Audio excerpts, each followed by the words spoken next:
Luke goes on, but the other criminal rebuked him. Don't you fear God? Since you're under the same sentence, we're justly punished. We're getting what our deeds deserve, but this man has done nothing wrong. That brings me to a question. We've been trying to answer some questions that you've asked. And one of the questions that we've heard is this idea, what if we struggle with serious sin? Because you know how we do this, right? We want to be organized in everything that we do. And so when it comes to the issue of sin, we have this organizational chart. We've got on one side the not so serious sins. Stuff that you and I do. The little things. They're not so bad. Let's not name them. Let's not get anybody on the spot. Let's just say they're out here and they're really not so bad. Then we've got the other side, and that's the stuff that they do. The serious stuff. The really bad stuff. We're talking about they murder. They commit adultery. They get caught in addictions. They do all kinds of bad stuff. They are bad people, clearly, because they do the bad sins. And so we get this whole nice organization, and we figure it out, and as long as we're over here on the not-so-serious side, we're doing pretty good. Man, when somebody steps across that line, they're gone. Now, let's take just a minute and step back and look at it from God's perspective. Because God doesn't organize sin based on the not so bad and the really serious stuff.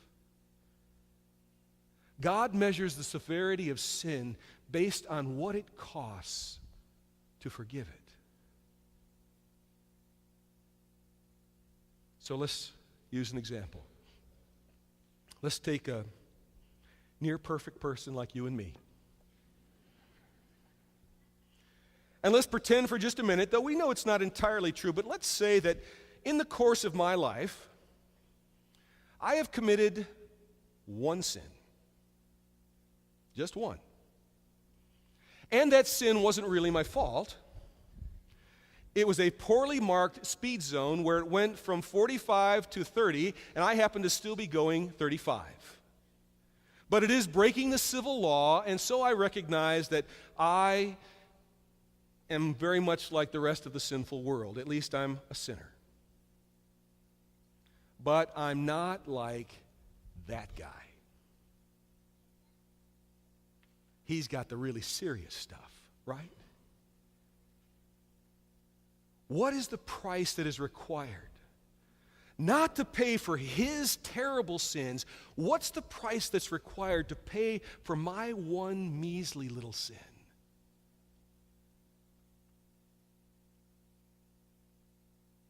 Well, when I go to the cash register to check out, it requires the blood of Jesus.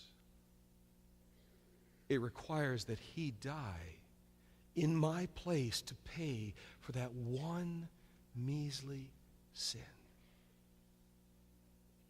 Do you understand the point? God doesn't view sin on that org chart like you and me. God views sin from the standpoint of what it cost his son, Jesus. And it cost his son, Jesus, everything. My sin and your sin. So when we ask the question, can someone who's caught in a really serious sin, someone who to the very moment when they die is battling with an addiction or with guilt from something terrible that's happened in their life, can God possibly forgive that person? Can they go to heaven? The answer is absolutely yes. Because what God sent Jesus to do was complete. His blood is sufficient to cover the sins of every sinful person and every sin ever committed on the face of the earth. If you are battling a sin this moment, and it's a big one, know that the grace of God extends to you just like it does to everybody else.